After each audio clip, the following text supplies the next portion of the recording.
Hello, ladies and gentlemen. My name is Sanford Khan. I'm an economic consultant and business author. This presentation will be a little bit longer than my other videos that you see on my channel. And I'll be using notes, usually my notes. Not usually, all my other presentations I do not use notes. I just go ahead and speak. But this time I want to cover some things in different order and bring up points that if I didn't have notes I probably would forget. Then I have to go back and do it over. The title of this presentation is called The 7 Basic Precepts That Govern Life and Events. These precepts are different. They combine the laws of sociology, economics, and physics into 7 basic precepts that you could use to help guide your life. They are not religious dogma by any chance. Do not take them as a religious dogma. They're a guide. Use them as a guide. Take what works for you and use it. If it doesn't work for you, at least listen to it, and then you don't have to follow it. But some of these things may work. They're going to be different. This is not for the herd. Those who are very traditional thinkers, the straight and narrow. Like the straight and narrow, if you're into the straight and narrow, especially as we get into some of these precepts, it may ruffle your feathers. So this is not designed for those who are very conventional thinkers. This is for those who want to go outside the box, journey outside the box. Like I said, do not take these, and I really emphasize this, do not take these 7 precepts as dogma. Go ahead and establish your own dogma. If you can't establish your own dogma, guess what? Go buy a puppy dog. That'll probably be better for your mental health anyways. Let's get into the precepts. Precept number 1. What is the internal truth of the universe? This is based on Newton's third law. For every action, there's an equal and opposite reaction. That applies to everything. Politics, everything. I'll give you a few examples. For instance, in an economy that's either declining or growing very slowly, if you substantially raise taxes, you suck liquidity out of the economy. There's a result, a payback. You raise taxes, you suck liquidity out of the economy. As you suck liquidity out of the economy, it puts downward pressure on the economy. It doesn't matter where the taxes come from. Taxes are taxes. It drains. Raising taxes in an economy that's growing very slowly will force it downward even more and into a recession or depression, depending on how much you raise taxes. Raising taxes is negative for economy. If it's booming, fine. But if it's not booming and you do it, you're going to pay a price.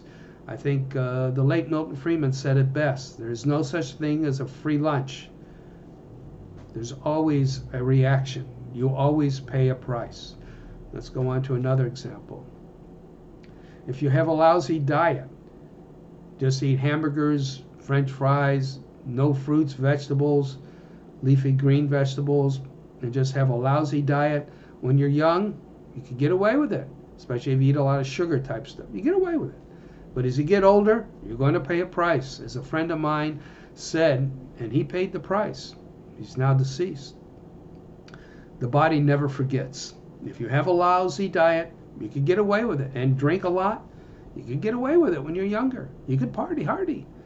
But as you get older, not old necessarily, but as you get older, above 40, things will start to happen. You will pay the price for a lousy diet. So the internal truth of the universe, which is precept number 1, is that all actions have reactions. There's a price or consequence to everything. Everything. There always is. Let's go on to precept number 2, called the conservation of personal power. Now this is interesting.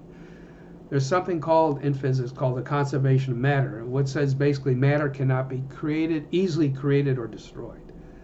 The same thing with your personal power. Your personal power is fairly constant. It cannot be easily created or destroyed, but it can be transferred. You can transfer it to government for supposedly more security. Remember precept number 1? What is the reaction? The more of your personal power you transfer to government, the price will be, consequence, will be is that you have less freedom and less opportunities to pursue your ambitions and advance up the economic ladder. Your liberties will be shortened. if you have any at all. You have two choices. Do you want to increase your personal liberties, or do you want to transfer your personal power to government? The more you transfer it to government, the less freedom and opportunities you're going to have for success and advancement. That's the price. You pay a price by transferring it to government. That's precept number 1. Just remember that. The conservation of personal power states that personal power cannot be easily created or destroyed, but it can be transferred. Be careful how much you transfer, especially to government. Big government is not your friend. It is not your friend. It's your competitor. It is your competitor for personal power. I guess you can see where I'm coming from. I'm fairly conservative when it comes to that. Precept number 3. What is the purpose of life? Again, I did this as an independent video. It's on my channel, but since it's part of the precepts, I'll go over it rather quickly. The purpose of life is to grow and prosper within the rule of law and the bounds of morality. These are highly subjective terms. In other words, how I interpret it and how you interpret it could be two different ways. For instance, some of you may interpret it, especially if you're younger, it's to go out, go live in the forest and just be independent and not, just be a hippie, just like they were in the 60s and 70s. Nothing wrong with that. That's within the rule, law, and the bounds of morality. Another person may say, the purpose of my life is to go out and start a business, a legitimate business. It could be a service business, a manufacturing business, or whatever. And employ people and contribute to the well-being of society, pay decent wages, hire people, pay taxes. That's great. That's actually preferable than the first example I gave. Why? Because you're hiring people. You're uplifting people. You're providing them with income for them and their families. That's good for the well-being of society. You're advancing society. This is what should be preferred. And the tax laws should encourage it. The way you encourage it, you should have tax laws that encourage entrepreneurship. The future lies with those men and women who want to put their investment capital on the line and start a legitimate business. That's the way we should be going. Let's go to precept number 4. It's called, what is the flow of life? This may ruffle some of your feathers. All movement in life is governed by turbulence and chaos. There are no exceptions. All movement in life is governed by turbulence and chaos. In human life, if you know what entropy is, which is a second law of thermo, but in human terms, what entropy says, there's more things that could go wrong in your life than right. Just the way it is. There's more things that could go wrong in your life than right. So therefore, we all make plans. I make plans, you make plans, everybody, government plans, everybody makes plans. But what it says is that if you make plans, there's an extremely high probability that things will go wrong with your plans. Things will happen. Probably out of your control, but things will happen.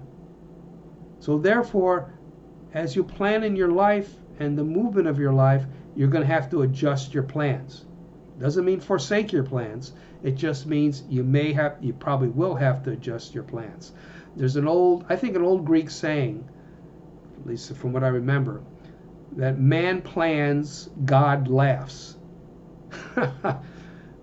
Plan all you want, but God will be laughing at your plans. And they may work out to some degree, but have a backup plan just in case things don't work out. And the backup plan doesn't mean you abolish your original plan, you just amend it and go down a different road. What you plan at age 20 is going to be different than what you're going to be planning at age 40. It just works out that way. That's what precept number 4 says. All movement in life is governed by turbulence and chaos. No exceptions. Precept number 5. What is the purpose of any investment? I covered this in an independent video on my channel, but I'll go over it again. The purpose of any investment is not to make money. Everybody thinks in terms of making money. It's to increase your net worth. Think about it. When you think in terms of net worth, It forces your brain, it forces you to think in the long term. What actions could I take today that'll increase my net worth 5 or 10 years down the road? That's why people go to college to learn a profession or go to trade school to learn a trade.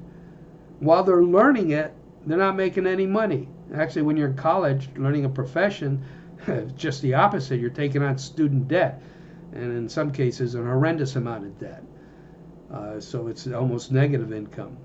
So, but you go there to college to learn a profession, teacher, engineer, medical doctor, you name it, sociologist, and you hope that down the road, after you get your degree, you'll be able to earn, by increasing your net worth, by going to college, you'll be able to earn more money.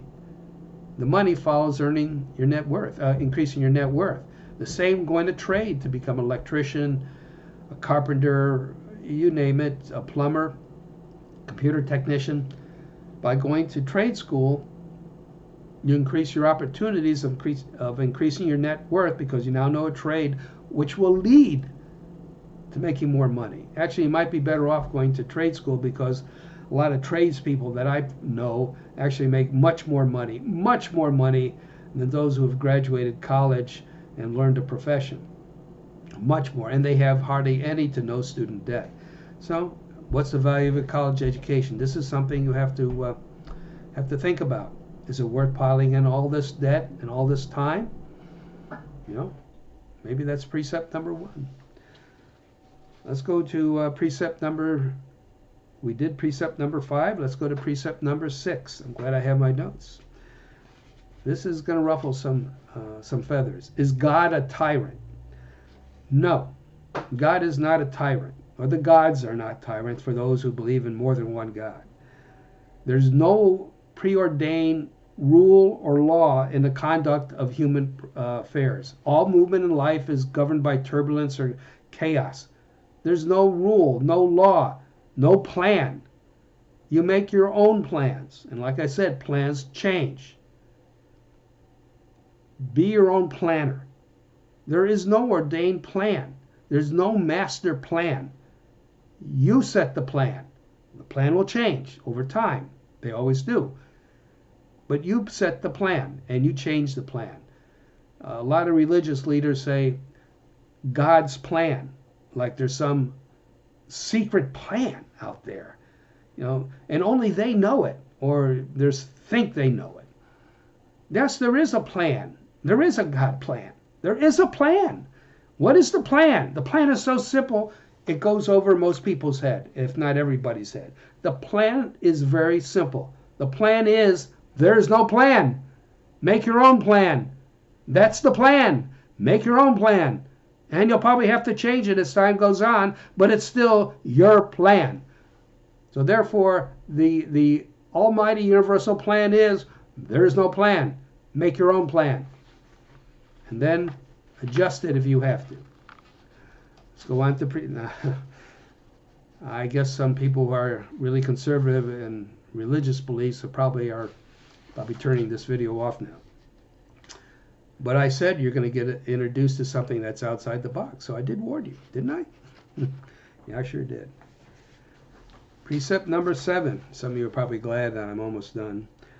Can mortals be perfect? The answer is absolutely not. Mortals could never be perfect.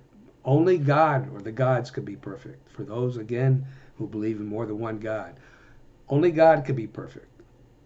When mortals try to be perfect, they screw up everything. They just screw it up. Like I said, for whom the gods, there's another saying, and I was introduced to a long time, and I believe it. For whom the gods will destroy, they first make overconfident. When you're overconfident, you think you're perfect, your judgment is absolute. It's great. You're acting like a god. For whom the gods will destroy, they first make overconfident. It's okay to be confident. Let me explain the difference. When you're overconfident, you rush into an endeavor, a business, an investment, even a marriage. Yes, 50% divorce rate in California. I guess people are overconfident. Well, you rush into a business or some investment and feeling nothing could go wrong. Nothing, it's over, nothing could go wrong. You don't plan for anything going wrong. You have no escape plan in case something does go wrong. And then you're going to get wiped out. Because most likely, as I said, the second law of thermo with entropy, there's more things could go wrong in human affairs than right. Things probably will go wrong. It's okay to be confident. When you're confident, you said you do your homework. You say, I'm taking a calculated risk here. I've done the homework as best as I can. And I think this will work in my favor. But I'm not 100% sure, but the odds favor that this will work in my favor. But if it doesn't, I have an escape plan. I know how to get out. I know where the exit door is. I could get out if I have to. That's called confidence. So you want to be confident and do your homework. But you don't want to be overconfident because the gods will destroy you. They will destroy you. Be careful of being overconfident. I like to finish with an epilogue to this that I have. By the way, these 7 precepts are listed as an ebook on Amazon in Kindle edition. It's an ebook. You can look it up. The title again is of the ebook and of this presentation is the 7 basic precepts. The 7 basic precepts that govern life and events. For 7, you can put in the number 7. But this is what I wrote on the epilogue of the ebook. And I firmly believe this, and I think you should listen to it. To be balanced is to be stagnant. Growth comes out of turbulence. Again, all movement in life is governed by chaos and turbulence. Turbulence may sound negative, and it is in a lot of cases, but it offers you opportunities. If everything was well planned in life, there wouldn't be that many opportunities. But when you have turbulence and chaos in life, it presents opportunities. I'll read it again. To be balanced is to be stagnant. Growth comes out of turbulence. I like to end this like I end all my videos, now at least when I remember, is that remember in the economic, social environment we're in now, liquidity is king, not Elvis. I appreciate if you could pass this video on to those who you think might be interested and subscribe to my YouTube channel. Until we meet again, may you grow and prosper. Goodbye now.